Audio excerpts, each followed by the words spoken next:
प्यारे बच्चों नमस्कार। मैं अंकित दुबे आपका स्वागत करता हूं। आज हमारी जो क्लास है वो कैलेंडर की शायद लास्ट हो या सेकंड लास्ट क्लास हो, लेकिन हम अपने पूरे कॉन्सेप्ट क्लियर करते हुए चलते हैं। आज कल के कॉन्सेप्ट का एक और सवाल मैंने उठाया है, जिससे कि आप लोगों का एक बार और रिवीजन करा दूं। जो लोग पिछली क्लास को ना देख पाए थे, 16 अगस्त 2025 को कौन सा दिन है, यानी आज के ही दिन की हम बात कर रहे हैं। अब इसको निकालते कैसे हैं, इस चीज को समझते हैं। 16 का 16 लिख लेंगे। आपने कहा जी सर अगस्त का कोड 3 होता है। ठीक है, 3 होता है क्योंकि 144 025 036, ठीक है, इस तरीके से निकल आता है। अब 2000 का कोड होता है 0। आपने कहा जी सर 25 को 25 ही रहने दो, 4 का भाग लगाओ, उसमें 4 6 24 और जोड़ दो 5। आपने कहा जी सर।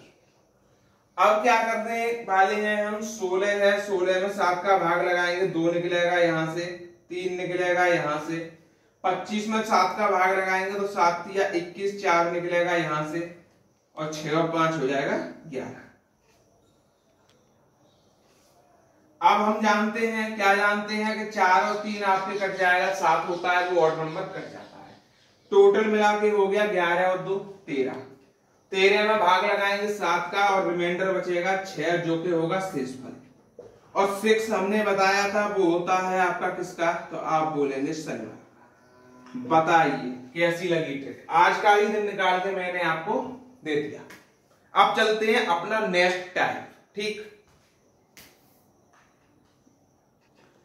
चलिए इस क्वेश्चन को लिया है हमने कि बीते हुए कल के 2 दिन पहले के 4 दिन पहले सोमवार था, तो आने वाले कल के 2 दिन बाद के 4 दिन बाद दिन होगा।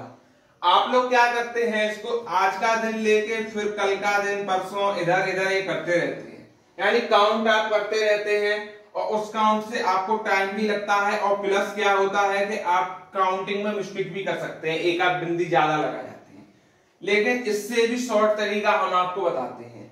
क्या, जो बीते हुए दिन की बात है उसको करो 1 और 2 कितने हुए 3, 3 और 4 कितने हुए 7, 7 आने वाले कल को एक दिन मानो 8 हो गए, 8 में 2 जोड़े 10 हो गए, 10 और 4 कितने हो गए, आप बोलेंगे 14 हो गए। दिन कितने हो गए 14, क्योंकि 1 ये 2 ये 4 ये 4 2 6 1 7, 1 ये 8 8 2 10 10 4 14। इसमें भाग लगा दो 7 का, कितना आ जाएगा, तो आप बोलेंगे रिमाइंडर आएगा शेष 0, शेष आएगा 0। इसका मतलब क्या है कि सोमवार ही आपका दिन हो जाएगा। बताइए ट्रिक कैसी लगी। अच्छी लगी हो तो वीडियो लाइक करके और शेयर कर दो सब जगह। अब एक और क्वेश्चन मैं लेता हूं,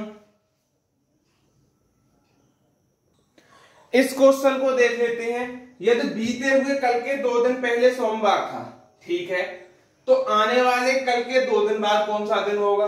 बीता हुआ कल दिन 1 में काउंट किया जाएगा, 1 और 2 हो गए 3, 3 तो ये हो गए। आने वाले कल को हम एक दिन में काउंट करेंगे, 3 और 1 कितना हो गया, आप बोलेंगे 4, 4 और 2 कितना हो गया, आप बोलेंगे 6, 6 हो गया। तो आप क्या करेंगे, आप सोमवार में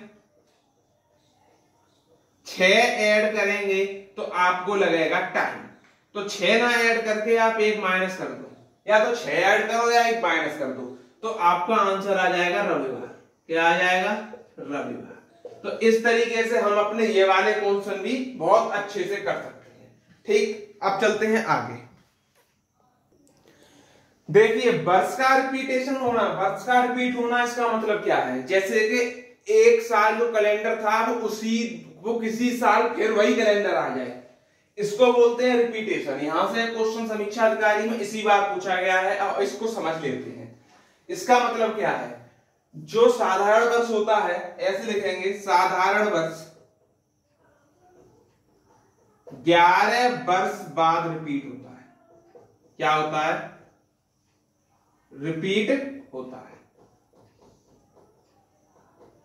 ठीक है। लेकिन 11 वर्ष बाद लीप वर्ष आ जाए, लेकिन 11 वर्ष बाद क्या आ जाए, लीप वर्ष आ जाए, ये आप याद रखेंगे। तो 6 वर्ष बाद रिपीट होता है, रिपीट होता है। आप इसको एग्जाम्पल के जरिए समझते हैं, जैसे कि देखते रहिए। हमने बोला 2008 का कैलेंडर कब रिपीट होगा, क्या बोला, 2008 का कैलेंडर कब रिपीट होगा। तो आप क्या बोलेंगे भाई 2008 से इसको छोड़ो, अब ये लीप वर्ष में आ गया तुम्हारा 8, मैं 2006 को उठा लेता हूं। किसको उठा लेता हूं, 2006 को, ये लीप वर्ष में नहीं है। आप कहेंगे पहले में 11 जोड़ के देख लेता हूं, आपने कहा ठीक है, तो क्या बनेगा 2017 बनेगा, बोलो। तो 2006 का जो रिपीटेशन होगा 2017 में हो जाएगा, ठीक है। अच्छा,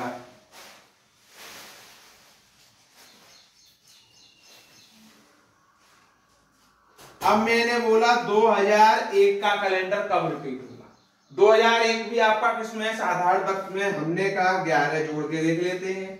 11 जैसे ही जोड़े तो ये तो बन गया 2012। 2012 बनने का मतलब है कि ये तो लीप वर्ष हो गया, 11 वर्ष बाद रिपीट नहीं होगा। फिर अब इसको यहीं से कर दो कट, यानी कि ये 11 प्लस नहीं करना है इसमें।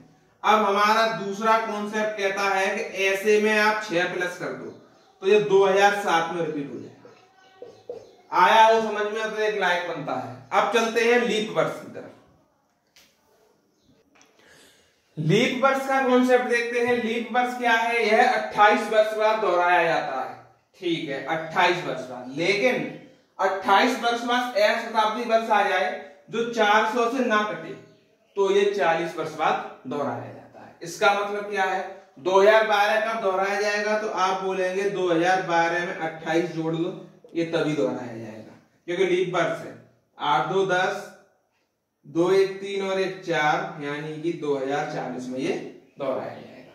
2072 का जोड़ लेते हैं तो इसको भी चेक कर लेते हैं। अगर हम 28 जोड़ते हैं तो ये 2100 दे देगा। क्या दे देगा, 2100 दे रहा है, बिल्कुल दे रहा है। तो यानी कि ये लीप शताब्दी वर्ष हो जाएगा। 28 जोड़ने पे काम नहीं चलेगा।